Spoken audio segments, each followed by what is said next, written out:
जय यीशु। प्रभु यीशु के सामर्थ्यवान नाम पर और एक बार आप सभी लोगों को फादर अभिवादन करते हैं। बाइबल तीर्थ यात्रा के 140वां दिन की व्याख्या में आज आपका स्वागत करते हैं। हम सामुएल के दूसरे ग्रंथ के 12वां अध्याय और 13वां अध्याय पर मनन कर रहे हैं। आज साथ साथ स्तोत्र संख्या 98 कुरिन्थियों के नाम पहले पत्र के संत पौलुस के पहला पत्र अध्याय 7। सामुएल के दूसरे ग्रंथ के 12वां अध्याय पर हम प्रभु द्वारा दाऊद के पाप का खुलासा करते हुए अपने नबी नातान को भेजते हुए उनके द्वारा दाऊद को दंड दे रहे हैं। दंड की घोषणा, प्रभु का न्याय, चाहे आप राजा भी हो, आपके ऊपर प्रभु शासन करेगा, न्याय करेगा। वचन हमें याद दिलाते हैं। हम यिर्मयाह नबी के अध्याय 23 वचन 24 में पढ़ते हैं, क्या कोई व्यक्ति अपने को इस तरह छिपा सकता है? कोई भी व्यक्ति क्या अपने को इस तरह छिपा सकता है कि मैं उसे देख नहीं सकता? क्या मैं स्वर्ग में और पृथ्वी में व्याप्त नहीं? ये प्रभु पूछते हैं। 11वां अध्याय में हमने क्या देखा?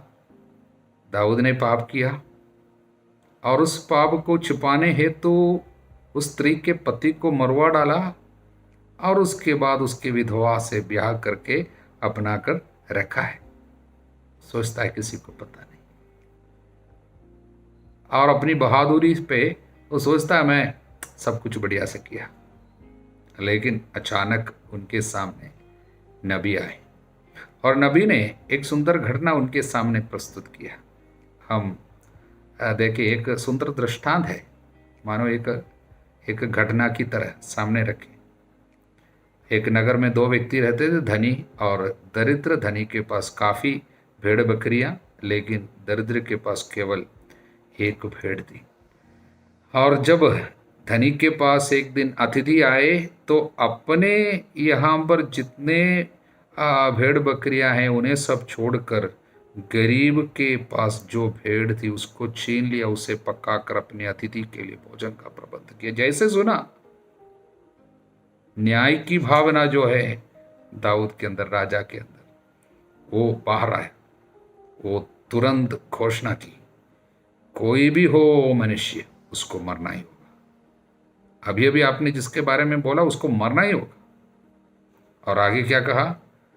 जिस व्यक्ति ने ऐसा किया उसे प्राणदंड, उसको प्राणदंड मिलेगी। वो भेड़ का 6 गुना दाम चुकाएगा, क्योंकि उसने ऐसा निर्दय काम किया। तब जाके पुराने विधान के सबसे नाटकीय शब्दों में एक, one of the most dramatic verses in the old testament, वो व्यक्ति आप है। You are that man. Hallelujah. प्रियजनों, दाऊद चौंक गया। अचानक मानो उसके ऊपर आग लग गया। वो डर गया, और जैसे उसका शौक, जो डर है, उसे बाहर नहीं आया, उसके पहले ही नातान के मुंह से प्रभु और आगे कुछ संदेश दिया। एक एक करके बोला, तुम्हारे साथ मैंने क्या क्या किया, तुम कहाँ थे, लेकिन मैंने कहाँ तक पहुंचाया, लेकिन तुमने क्या किया? 3 पाप किए। पहली बात, तुमने मेरा तिरस्कार किया, और मेरी दृष्टि में बुरा कार्य किया। प्रभु का तिरस्कार, प्रभु की दृष्टि में बुराई, बुरा कार्य किया। You did evil in the site of the Lord. दूसरी बात जो है, तुमने उरिया हित्ती को, उरिया की पत्नी को अपनाया, उसकी पत्नी को तुमने अपना लिया, उनके साथ बलात्कार किया, उनको अपनाया। तीसरी बात, उरिया हित्ती को तलवार से मरवा डाला। 3 पाप एक एक करके सामने रखा। तीनों उसने सोचा सब छुपा, लेकिन सब सामने है। इसलिए ये दंड तुम्हारे ऊपर, तुम्हारे परिवार के ऊपर क्या क्या है?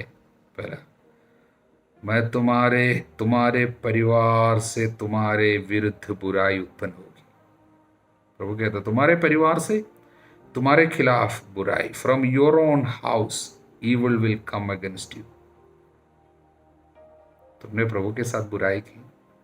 देखिए, प्रभु के करीब रहने के बावजूद प्रभु के साथ बुराई की, इसलिए आपके करीब रहने वाले आपके साथ बुराई करेंगे। ये बात। दूसरी बात क्या है? तुमने किसी और की पत्नी के साथ अन्याय किया, तुम्हारी पत्नियों के साथ तुम्हारे अपने लोग अन्याय करेंगे। उसका ओरिजिनल ट्रांसलेशन में the nearest one who is near to you, इसको शायद हिंदी में सब अभी पड़ोसी, तुम्हारे पड़ोसियों को मैं दूंगा, इस तरह है। लेकिन जो तुम्हारे पास रहता है, जो तुम्हारे करीब है, ऐसे व्यक्ति तुम्हारे पत्नियों के साथ बलात्कार करें। तुमने तलवार से मरवा डाला था किसी को, अब क्या है? वो तलवार तुम्हारा परिवार का पीछा करेगा, तुम्हारा परिवार का पीछा करेगा। अब से तलवार परिवार का पीछा करेगा, मतलब परिवार में एक के बाद एक खून खराबा चलता रहे। हालेलुया। इससे हमको क्या संदेश मिलते हैं? पहले कई बार फादर आपको एक वचन याद दिला रहा था, वो है प्रज्ञा ग्रंथ के 11-16 वचन, 11वां अध्याय का 16वां वचन, जो कोई जिसके द्वारा पाप करेगा उसके द्वारा यंत्रणा मिलेगी। पाप का रूप, यंत्रणा का रूप एक समान होगा। देखिए कैसे है, तुमने बुराई की, तुम्हारे साथ बुराई होगी। तुमने बलात्कार किया, तुम्हारे पत्नियों के साथ ऐसा होगा। तुमने किसी को मरवा डाला और तुम्हारे घर में ये तलवार पीछा करेगा। ये पाप का रूप और विपत्ति का रूप समान होगा। विपत्ति मिट्टी में पैदा नहीं होती है, दुख भूमि में उत्पन्न नहीं होता है, उसके पीछे कारण है। तुरंत ये सब सुनकर और रोककर पछतावा किया। उसके पछतावे का पूर्ण रूप स्तोत्र संगीत 51 में हमको मिलते हैं। लेकिन यहाँ पर उसने क्या बोला? उसने बोला, वचन तेरा, दाऊद ने कहा, नातान से कहा, मैंने प्रभु के विरुद्ध पाप किया है। क्या बोला? प्रभु के विरुद्ध। इससे वो स्वीकार करता है, मैंने बत्शबा के साथ जो किया, मैंने उनके पति उरिया के साथ जो किया, वो वास्तव में प्रभु के विरुद्ध है। मैंने जब उनके खिलाफ कुछ किया, प्रभु के विरुद्ध हो गया, ये प्रभु को लगा। इसलिए याद कीजिए, प्रभु यीशु ने क्या कहा? नन्नों में किसी के लिए जो कुछ तुमने किया, मेरे लिए किया। तीके सुसमाचार के अध्याय 25 वचन 40 में। हालेलुया। इसलिए प्रियजनों, ये जो शब्द उसने जो बोला है कि मैंने प्रभु के विरुद्ध पाप किया, वो अपना पाप स्वीकार किया, इस तरह बोलते हुए, प्रभु मैं आपके विरुद्ध पाप किया। हमको मालूम होना चाहिए, जो कुछ हम दूसरों के विरुद्ध करते हैं वास्तव में सीधा प्रभु के विरुद्ध है। इसलिए जब नए विधान हम लोग प्रेरित चरित्र में साउल प्रभु के लोगों को सता रहा था, प्रभु ने रास्ते में उनको रोक कर क्या बोला? तुम मुझे क्यों सता रहे हो? तुम मुझे क्यों सता रहे हो? हालेलुया। इसलिए इसने जब पश्चाताप किया, यहाँ पर पश्चाताप किया, तब प्रभु ने उनके पाप क्षमा किया। और दाऊद ने अपने शब्द द्वारा अपने ऊपर जो प्राण दंड की घोषणा की थी, बोला था जिसने ऐसा कार्य किया उसको मरना होगा। इस तरह उसने अपने न्याय किया था, अपने ऊपर दोष लगाया था। वो जो शब्द बोला वो अपने ऊपर आ रहा था, लेकिन उसको प्रभु रद्द किया और नबी के द्वारा बोला, तुम्हारा पाप क्षमा हो गया, अब तुम नहीं मरोगे, तुम नहीं मरोगे, किंतु तुम्हारे इस काम के द्वारा प्रभु का, तुमने काम के द्वारा प्रभु का तिरस्कार किया, इसलिए इसको जो पुत्र उत्पन्न होगा, आपको जो पुत्र उत्पन्न होगा वो अवश्य मर जाएगा। इसका मतलब पश्चाताप करने के कारण ये नहीं मरेगा, मतलब इसकी मृत्यु, इसकी आत्मा नष्ट नहीं होगा, लेकिन धरती पे आपको सहना होगा। टेम्परल पनिशमेंट, यहाँ पर आपको बहुत कुछ सहना होगा, आपको चुकाना होगा। देखिए 4 गुना चुकाना होगा, जिसके द्वारा आपके प्रायश्चित हो जाए, पाप क्षमा हो गया, लेकिन अभी प्रायश्चित करना पड़ेगा दुख भोगते हुए। इसलिए वो दुख परिवार पे आएगा। हालेलुया। परिवार पर पीछा करते हुए हम आगे देख रहे, इसलिए आने वाले दिनों में क्या क्या होगा उनके साथ। पहली बात, बच्चा, जो बच्चा पाप में उनको जन्म लिया था बैतशबा में, वो बच्चा मर गया। अध्याय 12 वचन 17।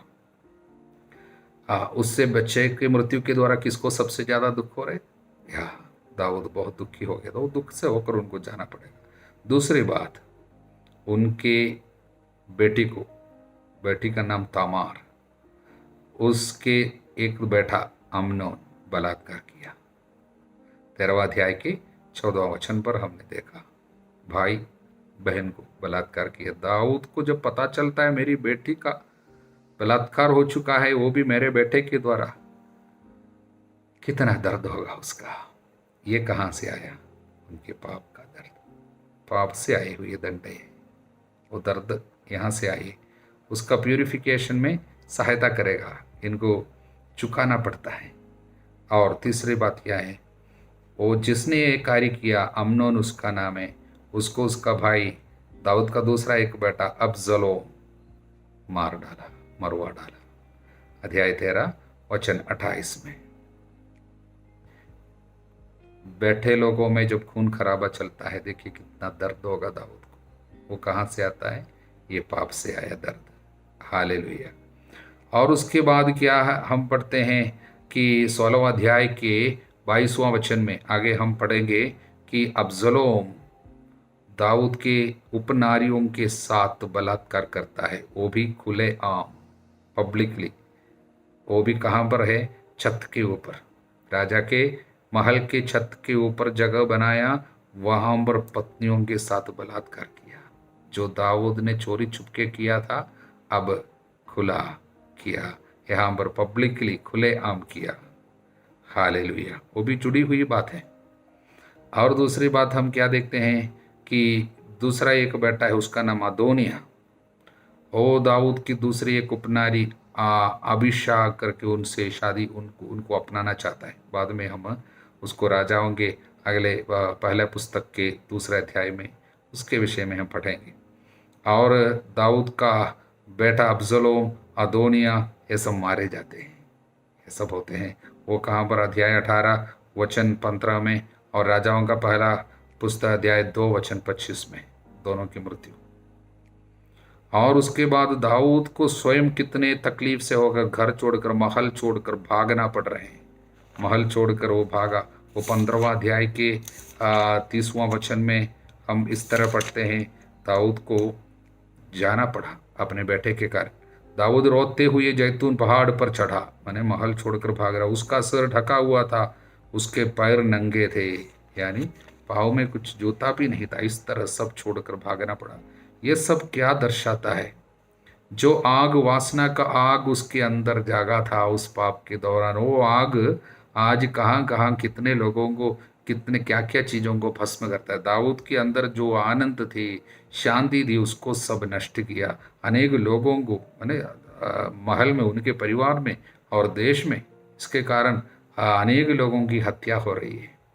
वासना का पाप आदमी को बर्बाद करता है और अनेक जगह में उसकी विपत्ति दिखाई देगा। एक व्यक्ति का पाप, विशेषकर अधिकारी है, उनके पाप का असर परिवार पे, देश पे आ जाता है। इसलिए जब वासना के पाप के द्वारा वो दरवाजा खोल रहा था विपत्ति को घुसने के लिए, परिवार पे घुस गया, देश पे आ गया। और इसलिए आने वाले दिनों में भी हमको और अधिक संदेश मिलता रहेंगे। लेकिन एक बात याद रखना, पाप विपत्ति को लेके आती है। हालेलुया। स्तोत्र संज्ञा 98, पृथ्वी का न्याय करता। ये स्तोत्र घोषणा करते हैं कि पृथ्वी के ऊपर अधिकार प्रभु को है, प्रभु ही राजा है, शासन वो करेगा, न्याय वो करेगा। इसलिए ये स्तोत्र भी राजकीय स्तोत्र है, रॉयल साम। ये 5वां रॉयल साम है बाइबल का। और इसकी और एक बहुत सुंदर विशेषता है। पहले 2-3 शब्द पढ़ेंगे तो हमको कुछ और बात याद आएंगे। प्रभु के आदर में गीत गाना, उसने मेरे लिए अपूर्व कार्य किया, उसने अपना दाहिने हाथ अपने पवित्र भुजा से विजय पाई, अपना मुक्ति विधान प्रभु ने प्रकट किया, अपनी प्रतिज्ञा के अनुसार इस्राएल की सुधि ली है। याद है, सर्वशक्तिमान ने मेरे लिए महान कार्य किया। हालेलुया। हमको याद आते हैं माँ मरियम के स्तोत्र गीत मग्निफिकात। ये दोनों में यानी मग्निफिकात और स्तोत्र, ये 98 में आश्चर्यजनक समानताएं हैं इसकी शुरुआत। इससे संदेश हमको क्या मिलते हैं? संदेश ये मिलते हैं, माँ मरियम जब पवित्र आत्मा से प्रेरित होकर जब यीशु उसके गर्भ में आए, सर्वशक्तिमान का इकलौता बेटा जो शब्द शरीर धारण करके उसके गर्भ में आए, पवित्र आत्मा से प्रेरित होकर माँ जब गा रही थी, यह स्तोत्र का शब्द उनके मुंह में इसलिए रखा गया कि पवित्र आत्मा हमको ये बताना चाहता है, इस स्तोत्र में जो भी वायदाएं, जो भी बातें प्रभु बताए हैं, प्रभु हमारे सामने रखे हैं, वो सब ईसा मसीहा में माँ मरियम बोल रही है, उनके द्वारा प्रभु का आत्मा बोल रहे हैं, ये शिशु के द्वारा इसमें लिखी हुई बातें सब पूरी होगी। यानी the fulfilment of the promises of Psalm 98 will be in Jesus Christ. यीशु इन वायदाओं को सब पूरा करेगा। इसमें लिखी हुई बातें यीशु में पूरी होती है। हालेलुया। क्या क्या बातें?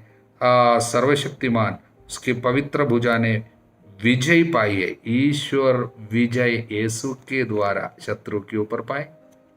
शत्रुओं को अंत में पराजित करने वाला शत्रु मृत्यु है।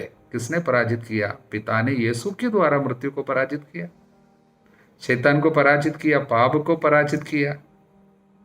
इसलिए विजय यीशु के द्वारा हुई है। और वो पहला वचन। दूसरा, प्रभु ने अपना मुक्ति विधान प्रकट किया। किसने मुक्ति लेके आए? पापों से मुक्ति यीशु है, मुक्तिदाता।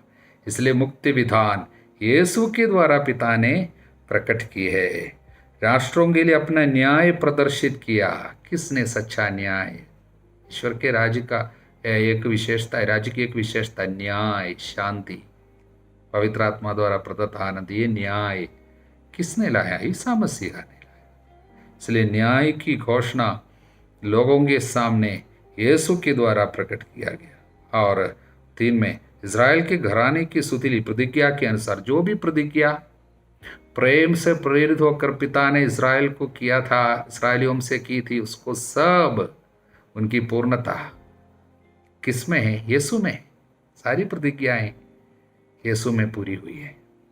हालेलुया। और वचन 9 में लिखा है, प्रभु पृथ्वी का न्याय करने आ रहा है, न्यायपूर्व संसार का शासन करेगा। प्रभु का शासन, ईश्वर का अधिकार, ईश्वर का राज्य ईसा मसीहा के द्वारा धरती पे आए। इसलिए 9वां वचन भी कहां पर पूरी हुई? यीशु में पूरी। इसलिए ये पूरे इस स्तोत्र में कौन खड़ा है? यीशु खड़ा है। कितनी सुंदर बात है। प्रभु की जय। हालेलुया। संत पौलुस कुरिन्थियों के नाम लिखे पहले पत्र के अध्याय 7 में विवाहितों को, पारिवारिक जीवन बिताने वालों को बहुत सुंदर कुछ संदेश पहले दे रहे हैं। वास्तव में 6वां अध्याय में जो संदेश हमने पाए थे उसी का विस्तार करते हुए अभी सिखा रहे। पहले 6वां अध्याय का अंतिम 2 शब्द क्या था? 19 और 20 में, क्या आप नहीं जानते आपका शरीर ईश्वर का मंदिर है? आपको अपने शरीर में अधिकार नहीं है, प्रभु ने कीमत से खरीद लिया है। इसलिए आपको अपने शरीर में ईश्वर की महिमा प्रकट करनी है। इतना बताने के बाद आगे जाकर अब समझा रहे हैं, देखिए, पत्नी के शरीर पर पति को अधिकार है। पति के शरीर में पति को नहीं बल्कि पत्नी को अधिकार है। ये अधिकार प्रभु देता है शादी के आशीर्वाद लेते समय, ये संस्कार में। इसलिए पारिवारिक जीवन में आप एक दूसरे को मना नहीं करना। कौन सी बात? शारीरिक संबंध की बात। वही एक आध्यात्मिक उत्तरदायित्व है, एक आध्यात्मिक उत्तरदायित्व है। और marital responsibility of conjugal love, sexual relationship.